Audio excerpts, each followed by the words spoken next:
नमस्ते दोस्तों, एस्ट्रो सर्वेश में आपका स्वागत है। इस वीडियो में मैं एक सैंपल हमारे क्लाइंट का कुंडली का एनालिसिस हमने जो किया था उसका एक मैं आपको रीडिंग बताऊंगा। इससे आपको जिन लोगों को ज्योतिष में इंटरेस्ट है, स्पेशली बीएनएन में इंटरेस्ट है, भृगुनंदी नाड़ी में, क्योंकि ये वाली जो कुंडली है इसका एनालिसिस और प्रेडिक्शन मैंने बीएनएन को यूज़ करके किया हुआ है और किस तरीके से हमने क्लाइंट्स को प्रेडिक्शन दिए और उनके लिए जो रेमेडीज़ थी वो कैसे हमने बताई, ये सारी चीज़ आप यहाँ पे सीखेंगे। और अगर आपको इन जनरल इंटरेस्ट है ज्योतिष में तो आपको समझ में आएगा, या आप सोच रहे हैं कंसल्टेशन लेने का तो आपको एक आइडिया लग जाएगा कि किस तरीके का कंसल्टेशन हम लोग प्रोवाइड करते हैं। इस पर्टिकुलर वीडियो में मैंने सिर्फ बीएनएन का यूज़ किया है। यूजुअली जो हमारा कंसल्टेशन होता है उसमें हम लोग बीएनएन भी यूज़ करते हैं, पराशर ज्योतिष जिसको वैदिक ज्योतिष बोलते हैं वो भी यूज़ करते हैं, न्यूमरोलॉजी भी यूज़ करते हैं और थोड़े बहुत एलिमेंट्स वास्तु के भी उसमें हम लोग ऐड करते हैं ताकि एक ओवरऑल 360 डिग्री आपको रेमेडी दी जाए। तो चलिए वीडियो शुरू करते हैं। तो सबसे पहले आप देख सकते हो कि ये जो कुंडली है इसमें जो मून है वो लिब्रा साइन में है, ठीक है। थर्ड हाउस में लिब्रा साइन में मून है, यानी ये जो है ये तुला राशि यानी लिब्रा की कुंडली है। अब लिब्रा के अंदर जो पर्सनालिटी ट्रेट्स होते हैं वो क्या होते हैं?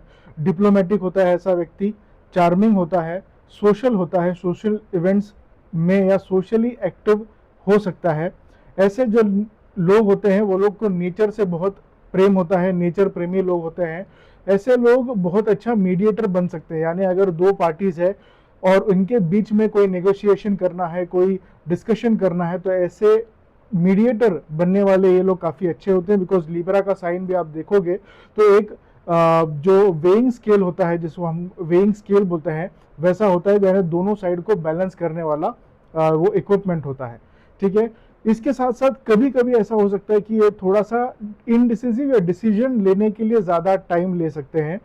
ऐसे लोगों को कॉन्फ्लिक्ट अवॉइड करना पसंद होता है, यानी ये लोग कन्फ्रंटेशन पसंद नहीं करते हैं। अगर कोई सिचुएशन ऐसी इनके जीवन में आती है जहाँ पे इनको किसी सामने वाले व्यक्ति के साथ कॉन्फ्लिक्ट करना पड़े या कन्फ्रंट करना पड़े, ऐसे सिचुएशन से ये लोग थोड़ा सा दूर जाने की कोशिश करते हैं।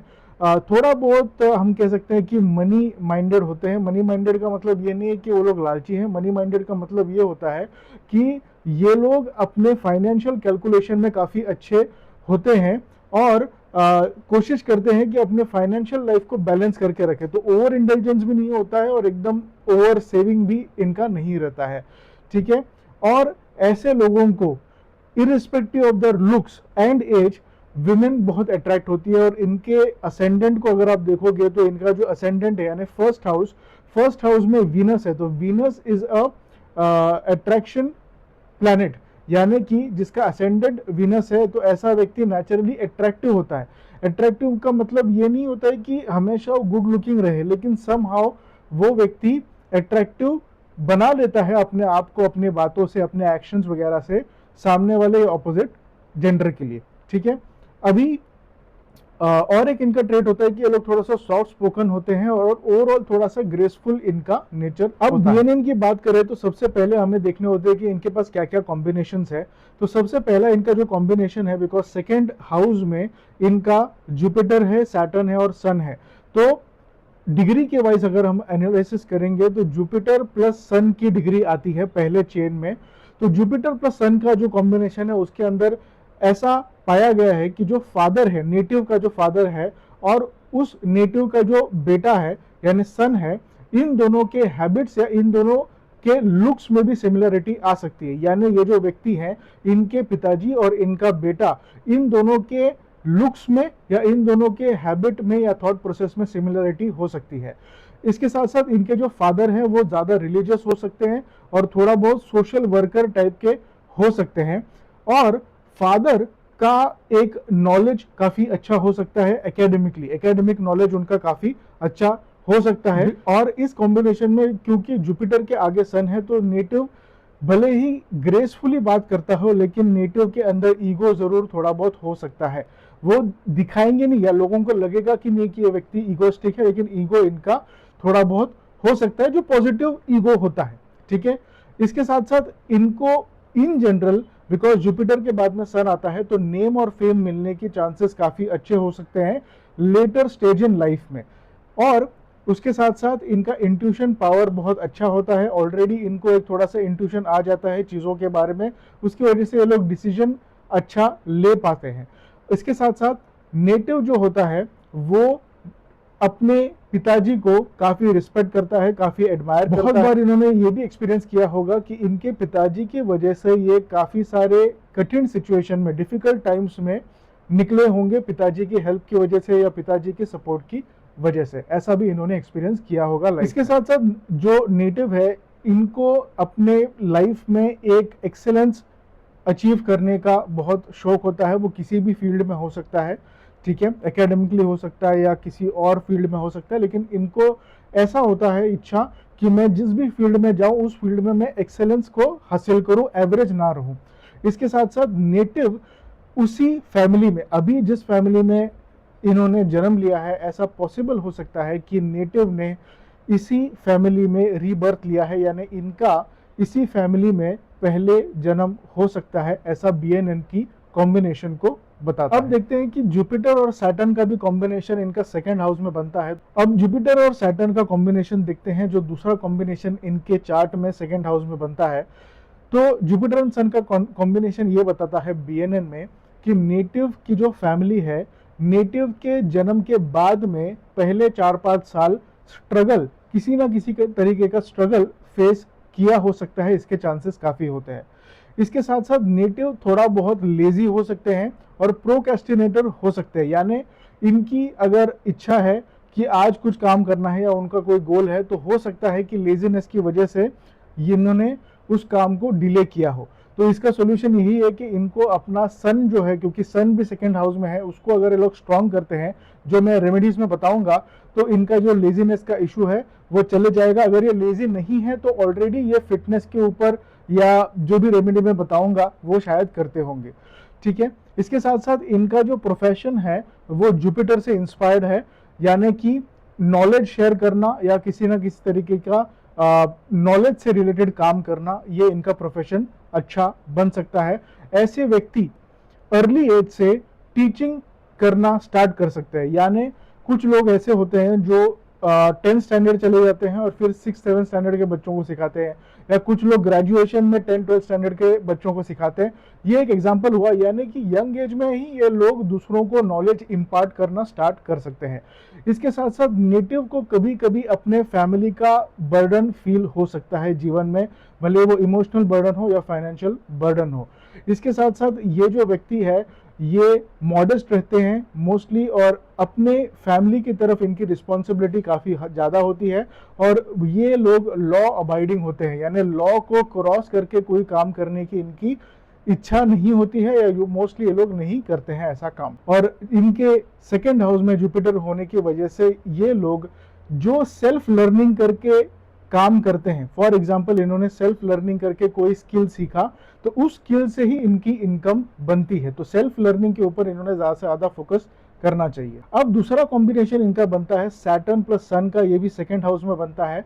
तो इस कॉम्बिनेशन में BNN के अनुसार इनके फादर को नेटिव के जन्म के पहले कुछ ना कुछ हेल्थ इश्यूज हो सकते हैं, और इनके जो फादर हैं ये या तो गवर्नमेंट से रिलेटेड या पॉलिटिक्स से रिलेटेड कुछ ना कुछ काम करते होंगे, बिकॉज सैटर्न जो है वो करियर को दिखाता है और सन जो है वो गवर्नमेंट को डिपिक्ट करता है BNN में। तो इसीलिए इनके फादर का गवर्नमेंट से या पॉलिटिक्स से रिलेटेड कोई काम हो सकता है। नेटिव जो भी प्रोफेशन चूज करते हैं उसके अंदर इनको अपने टॉप मोस्ट पोजिशन पे जाने की डिजायर भी होती है, और ये लोग पहुंच भी जाते हैं एक सर्टन एज के बाद, specially after the age of 50। नेटिव अपने फादर का काम कंटिन्यू कर सकते हैं। फॉर एग्जाम्पल कुछ लोग होते हैं जो लोग लॉयर बनते हैं, अगर उनके फादर लॉयर हैं तो ये लोग भी लॉयर बन जाएंगे, या अगर इनके फादर IPS ऑफिसर है या इस तरीके कोई गवर्नमेंट से रिलेटेड काम कर रहे हैं, तो ये भी अपने फादर की तरह ही उसी प्रोफेशन में जाना पसंद करते हैं। इनका एल्डर ब्रदर होने के चांसेस काफ़ी होते हैं। अगर एल्डर ब्रदर नहीं है या ये खुद एल्डर ब्रदर है तो इनका थोड़ा सा ईगोइस्टिक होना पॉसिबल है। अगर इनका एल्डर ब्रदर है तो एल्डर ब्रदर के अंदर ईगो होने के चांसेस काफ़ी ज़्यादा होते हैं। और पर्सन इस टाइप का जो व्यक्ति है वो व्यक्ति जल्दी यानी छोटी एज से ही मेच्योर हो जाते हैं, लाइफ की इनकी अंडरस्टैंडिंग काफ़ी मेच्योर ऑटोमेटिकली हो जाती है सैटर्न और सन की कॉम्बिनेशन की वजह से। अब आते हैं इनके थर्ड हाउस में। तो थर्ड हाउस में इनके दो प्लैनेट्स है, यानी मून प्लस मर्क्यूरी। मून की डिग्री कम है, मर्क्यूरी की डिग्री ज़्यादा है, तो BNN के हिसाब से मून प्लस मर्क्यूरी का कॉम्बिनेशन इनका बनता है। तो इस कॉम्बिनेशन में ये देखा जाता है कि इनकी जो मदर है वो काफ़ी इंटेलिजेंट होंगी, बहुत बुद्धिमान इनकी मदर होगी। इसके साथ साथ इनकी मदर जो है बिजनेस वुमेन बनने के काफ़ी ज़्यादा चांसेस हैं, या इनकी मदर ने बिजनेस करने का सोचा होगा या किया होगा नेटिव के बर्थ के पहले। ठीक है, इसके साथ साथ इनकी जो सिस्टर है और इनकी जो डॉटर है, ये दोनों हाईली एजुकेटेड हो सकते हैं और इनके थॉट्स काफ़ी पॉजिटिव हो सकते हैं और फैमिली को सपोर्ट करने वाले हो सकते हैं इनकी डॉटर और इनकी सिस्टर। इसके साथ साथ जो नेटिव है, इनकी मेमोरी बहुत शार्प होगी, बहुत अच्छा मेमोरी होगा। आज से 10 साल पहले क्या हुआ था, 5 साल पहले क्या हुआ था, ये सारी चीज़ों का डिटेल्स माने डिटेल में इनको चीज़ें याद रहती होंगी। और एजुकेशन के समय पे इन्होंने पाया होगा कि इनके कंट्रोल के बियॉन्ड, यानी इनका कोई डिसीजन नहीं है, लेकिन इनको एजुकेशन में या एजुकेशन के एनवायरनमेंट में चेंजेस देखने मिल सकते हैं या मिला होगा। और ये एक इंपॉर्टेंट पॉइंट है, मून प्लस मर्क्यूरी के कॉम्बिनेशन में ये लोग थोड़े से भावुक होते हैं और इसी वजह से इन्होंने कभी भी किसी को भी पैसा लेंड नहीं करना चाहिए, क्योंकि अगर ये ऐसा करते हैं तो इनके पैसे अटकने का या जिनको इन्होंने पैसा लेंड किया है उनसे पैसा वापस आने के चांसेस कम होते हैं। तो पैसे लेंड करने के मामले में इस नेटिव ने थोड़ा बहुत सोच करके ही काम करना चाहिए। और इसी वजह से इनका जो पार्टनरशिप है, स्पेशली बिजनेस पार्टनरशिप में भी प्रॉब्लम आ सकते हैं। तो इन्होंने कोलैबोरेशन कर सकते हैं किसी के साथ, लेकिन बिजनेस पार्टनरशिप इन्होंने अवॉइड करनी चाहिए। अगर इन्होंने बिजनेस पार्टनरशिप की, बिजनेस पार्टनरशिप का क्या डेफिनेशन होता है कि आपकी कंपनी में 2 या 2 से ज़्यादा लोग हैं जिसमें ये नेटिव भी इन्वॉल्व है।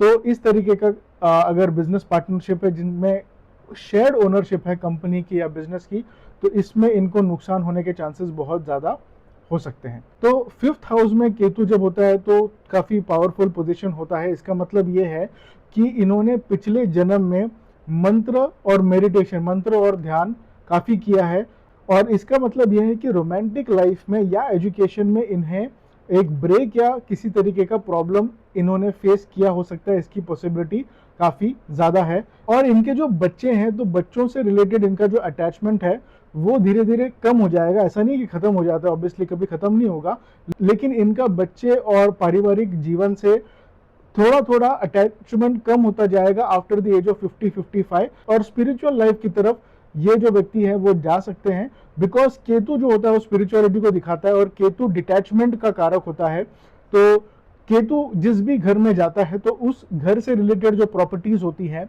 उससे डिटैचमेंट करने का वो एक इफेक्ट देता है केतु। तो इन्होंने स्पिरिचुअलिटी को फोकस किया, स्पिरिचुअलिटी के ऊपर फोकस किया, तो इनका ओवरऑल फैमिली लाइफ और स्पिरिचुअल लाइफ दोनों अच्छी तरीके से बैलेंस्ड हमेशा रहेगा। तो 11th हाउस में राहु जब जाता है तो ऐसे व्यक्ति को अपने नेटवर्क से काफ़ी बेनिफिट मिलता है। नेटवर्क यानी क्या, जो कनेक्शंस होते हैं ऐसे व्यक्ति के वो काफ़ी अच्छे हो सकते हैं। इसके साथ साथ फॉरेन से रिलेटेड कुछ काम अगर ये करते हैं, जैसे मैंने काफ़ी बार कहा है कि फॉरेन का मतलब ये नहीं कि इंडिया के बाहर या कोई कंट्री के बाउंड्री के बाहर। फॉरेन का मतलब यह है कि अपने फैमिलियर एनवायरनमेंट, अपने फैमिलियर सिटी या कल्चर से अलग कुछ कल्चर है, तो उसको हम लोग फॉरेन कहते हैं ज्योतिष में। तो फॉरेन से रिलेटेड अगर ये कुछ काम करते हैं या फॉरेन से रिलेटेड इनके कनेक्शंस हैं, नेटवर्क वगैरह है, इसका इनको काफ़ी फायदा होगा जीवन में। और राहु जो होता है वो डिजिटल चीज़ों को गवर्न करता है। इसका मतलब यह है कि ये व्यक्ति अगर डिजिटल काम या ऑनलाइन काम कुछ करते हैं, जैसे आज की डेट में ऑनलाइन दुनिया है, तो ऑनलाइन से रिलेटेड कुछ भी काम करते हैं, डिजिटल से रिलेटेड कुछ भी काम करते हैं जिसमें नेटवर्किंग इन्वॉल्व है और फॉरेन क्लाइंट्स इन्वॉल्व, अपने शहर या अपने सिटी के बाहर के क्लाइंट्स को भी अगर ये अट्रैक्ट कर पाते हैं ऑनलाइन के थ्रू, तो ऐसा अगर ये बिजनेस कर पाते हैं एस्टेब्लिश, तो इनके लिए बहुत बेनिफिशियल ये बिजनेस हो सकता है।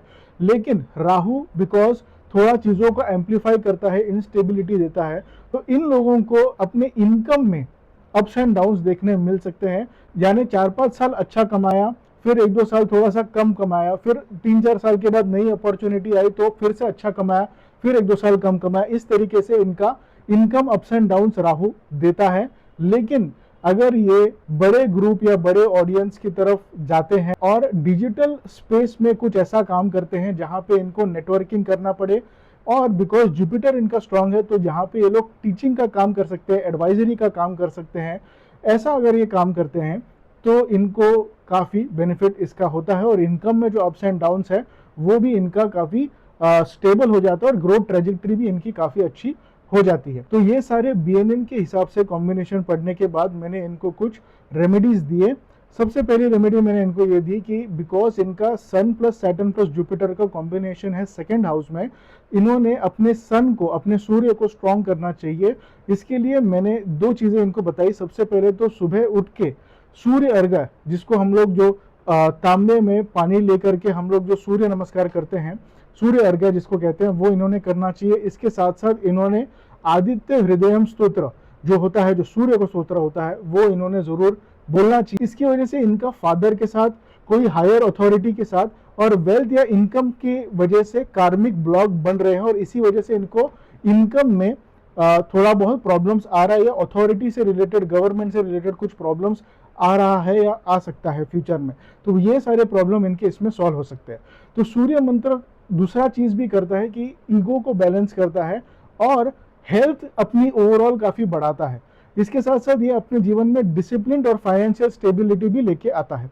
तो इसीलिए ये 2 रेमेडी मैंने इनको बताई, एक तो सूर्य अर्घ्य, दूसरा आदित्य हृदयम स्तोत्र। दूसरी रेमेडी जो मैंने इनको बताई वो थी सैटरडे को इन्होंने किसी भी तरीके की ब्लैक कलर की चीज़ों का डोनेशन करना चाहिए। या तो ये उड़द दाल दे सकते हैं, मस्टर्ड ऑयल दे सकते हैं, या सिंपल तरीके से किसी भी गरीब लोग होते हैं, जो लोगों को ज़रूरतमंद लोग होते हैं, ऐसे लोगों को कुछ ना कुछ दान दे सकते हैं, खाने पीने की चीज़ें, या डायरेक्टली उनको कोई भी आप डोनेशन कर सकते हो। ठीक है। तो स्पेशली सैटर्न जो होता है वो क्या दिखाता है कि हार्ड वर्किंग लोग या जो नीचे के तबके के लोग होते हैं उनको सैटर्न डिपिक्ट करता है। तो जब आप उन लोगों की हेल्प करते हो तो सैटर्न का जो इफेक्ट है, नेगेटिव इफेक्ट, वो आपका चला जाता है और सैटर्न का पॉजिटिव इफेक्ट भी होता है। वो पॉजिटिव इफेक्ट आपके जीवन में, आपकी कुंडली में अनलॉक होना स्टार्ट हो जाता है। बिकॉज इनके सेकेंड हाउस में सैटर्न और सन एक साथ है और सैटर्न और सन का बिल्कुल नहीं जमता है, आपको भी पता है 1 और 8 का कॉम्बिनेशन नहीं जमता है। तो इसकी वजह से जीवन में इनके इम्बैलेंस हो सकता है। तो इसकी वजह से इनको सैटर्न को भी बैलेंस करना है, सन को भी बैलेंस करना है इन दोनों रेमेडीज से। तो इनको ओवरऑल एक पॉजिटिव इफेक्ट धीरे धीरे देखने मिलेगा इनके लाइफ में। फिर तीसरी चीज जो मैंने इनको बताई वो थी कि बिकॉज इनका जुपिटर काफ़ी अच्छा है और इनका मर्क्यूरी भी काफ़ी अच्छा है, इसका मतलब यह है कि इन्होंने किसी भी तरीके की टीचिंग का काम करना चाहिए। कोचिंग हो गया, टीचिंग हो गया, एडवाइजरी हो गया, कंसल्टेशन हो गया, इस तरीके का काम इन्होंने करना चाहिए। क्योंकि जुपिटर प्लस मर्क्यूरी का जो कॉम्बिनेशन होता है वो होता है नॉलेज, विजडम का, और मर्क्यूरी होता है कम्युनिकेशन प्लस बिजनेस का। तो इस कॉम्बिनेशन के थ्रू अगर ये अपना टीचिंग का कुछ काम करते हैं, और बिकॉज राहु इनका 11th हाउस में है, तो डिजिटल मीडियम के थ्रू यानी ऑनलाइन कोर्सेज बेचना या ऑनलाइन का कोई भी कंसल्टेशन का काम, एडवाइजरी का काम करना इनके लिए काफ़ी बेनिफिशियल होगा। तो ये एक करियर पाथ इन्होंने चूज करना चाहिए। और इसके अंदर भी इन्होंने अपनी जो फीस है, बिकॉज इनका असेंडेंट के अंदर ही वीनस है, वीनस लग्जरी को दिखाता है, तो ऐसे व्यक्ति को जो भी काम वो कर रहे हैं वो प्रीमियम साइड पे काम करना चाहिए। फॉर एग्जांपल ये कम्युनिकेशन का कोर्स सेल कर रहे हैं ऑनलाइन, तो मार्केट में हजारों कम्युनिकेशन के कोर्सेज होंगे, लेकिन इनको ये फोकस करना है कि इनका जो कोर्स होगा, इसका क्वालिटी होगा, इसका प्राइसिंग होगा, ये सब प्रीमियम होना चाहिए। बिकॉज वीनस को ये सेटिस्फाई करेगा और उस हिसाब से उनको प्रीमियम सर्विस भी ऑब्वियसली देनी चाहिए अपने क्लाइंट्स को, अपने कस्टमर्स को, तब जाके इनको काफ़ी बेनिफिट होगा। तो सारे प्लैनेट्स के जो पोजीशन है इनका उस पर्टिकुलर करियर में, उस पर्टिकुलर लाइन में उनको बेनिफिट देंगे। और इनका नवांश लग्न देखने के बाद में मैंने इनको जेमस्टोन का रिकमेंडेशन दिया है। सबसे पहले तो रूबी इन्होंने पहनना चाहिए। रूबी बिकॉज इनका जो लॉर्ड है वो सन है और जो लग्न है वो 5वीं राशि यानी लियो का है। तो मैं हमेशा कहता हूँ कि जो आपका लग्न लॉर्ड है उसकी आपने जो जेमस्टोन है वो डेफिनेटली पहनना चाहिए। इससे इनको अथॉरिटी बढ़ेगी, वाइटलिटी, इनका हेल्थ काफ़ी अच्छा होगा और ओवरऑल इनको अपने पब्लिक लाइफ में और बिजनेस लाइफ में रिकग्निशन मिलेगी। तो सन का जो स्टोन है रूबी इन्होंने ज़रूर पहनना चाहिए। दूसरा स्टोन जो मैंने इनको रिकमेंड किया है वो है पन्ना यानी एमरल्ड, जो मर्क्यूरी का स्टोन होता है। और बिकॉज इनका second house is governed bye mercury, इसका इनको काफ़ी अच्छा बेनिफिट मिलेगा। इससे इनकी कम्युनिकेशन की इफेक्टिवनेस बढ़ेगी, बिजनेस में इनको ग्रोथ मिलेगा और ओवरऑल इनकम की भी स्टेबिलिटी इनको ये स्टोन दे सकता है। तो ये दोनों स्टोन मैंने इनको बताए हैं। इसके साथ साथ रुद्राक्ष भी मैंने इनको बताया है कि इन्होंने 5 मुखी रुद्राक्ष तो डेफिनेटली पहनना ही चाहिए। इसके साथ साथ इन्होंने 7 मुखी रुद्राक्ष भी पहनना चाहिए, जो सैटर्न का रुद्राक्ष होता है। तो एक माला आती है जिसमें सारे 5 मुखी के रुद्राक्ष होते हैं और बीच में 7 मुखी का रुद्राक्ष होता है, ठीक है। तो ऐसा माला इन्होंने पहनना चाहिए। तो इससे क्या होगा कि इनका मर्क्यूरी जो 5 नंबर का रुद्राक्ष है वो मर्क्यूरी को स्टेबलाइज करेगा और 7 नंबर का रुद्राक्ष जो होता है जो सैटर्न को डिपिक्ट करता है वो भी इनको काफ़ी हेल्प करेगा ओवरऑल ग्रोथ में, लाइफ में। तो फाइनल मैंने इनको रिकमेंड किया है नेम नंबर अलाइनमेंट, बिकॉज इनका जो मूलांक है वो 3 आता है और भाग्यांक 4 आता है। तो 3 एंड 4 थोड़े से एंटी नंबर होते हैं और इनका जो नेम नंबर है यानी first name plus last name का टोटल 7 आता है। तो कहाँ पे कोऑर्डिनेशन नहीं बैठ रहा है। तो और इसीलिए मैंने इनको रिकमेंड किया है कि अगर ये चाहते हैं तो इन्होंने अपने नेम नंबर को 5 नंबर पे लेके आना चाहिए। इससे क्या होगा कि इनका जो ओवरऑल नेम न्यूमरोलॉजी और ओवरऑल न्यूमरोलॉजिकल चार्ट है वो काफ़ी बैलेंस हो जाएगा। या तो 5 रख सकते हैं तो 6 रख सकते हैं, 5 ज़्यादा बेनिफिशियल होगा इनके लिए, बिकॉज 5 नंबर 3 के साथ भी कंपैटिबल है और 4 के साथ भी कंपैटिबल है। 7 नंबर सबके साथ कंपैटिबल नहीं होता है और 7 नंबर बिकॉज केतु का नंबर होता है तो इतना रिकमेंड हम लोग नहीं करते हैं उस नंबर को। तो इसीलिए मैंने इनको नेम अलाइनमेंट का भी रिकमेंडेशन दिया है। आशा करता हूं कि आप समझ गए होंगे कि किस तरीके से जो मैं astrology plus numerology plus vastu, यहाँ पे मैंने वास्तु के एग्जांपल्स आपको नहीं बताए हैं, लेकिन ओवरऑल एक सिंपल आइडिया मैंने आपको दिया कि किस तरीके से मैं एनालिसिस करता हूँ BNN के अंदर। और आगे चल के मैं अपनी टीम को भी इसी तरीके से एनालिसिस करने के लिए ट्रेन करने वाला हूँ, सो दैट जो भी आए हमारे पास कंसल्टेशन के लिए उनको एक स्टैंडर्ड एक्सपीरियंस मिले और जो भी वो सोल्यूशन चाहते हैं अपने जीवन में, भले ही वो हेल्थ से रिलेटेड हो या करियर से रिलेटेड हो, मैरिज से रिलेटेड हो या कोई और चीज़ हो, बिजनेस से रिलेटेड हो या प्रोफेशन से रिलेटेड हो, उनको सारी चीज़ों का एक 360 डिग्री सोल्यूशन मिल जाए एस्ट्रो सर्वेश के कंसल्टेशन के द्वारा। तो ये वीडियो आपको इन्फॉर्मेटिव लगा होगा तो ज़रूर इसको लाइक कीजिए, शेयर कीजिए और एस्ट्रो सर्वेश चैनल को अगर आपने सब्सक्राइब नहीं किया है तो सब्सक्राइब कीजिए। इसी तरीके के इन्फॉर्मेटिव वीडियोस आपकी तरफ हम लोग लेके आते रहेंगे। और कमेंट कीजिए आपका एक्सपीरियंस, और अगर आप खुद का कंसल्टेशन लेना चाहते हैं, करवाना चाहते हैं, तो लिंक आपको डिस्क्रिप्शन बॉक्स में नीचे मिल जाएगा, वहाँ से जाके आप अपना खुद का पर्सनल कंसल्टेशन बुक कर सकते हैं। चलिए, thank you for watching this video. मिलता हूँ अगले वीडियो में, तब तक के लिए धन्यवाद।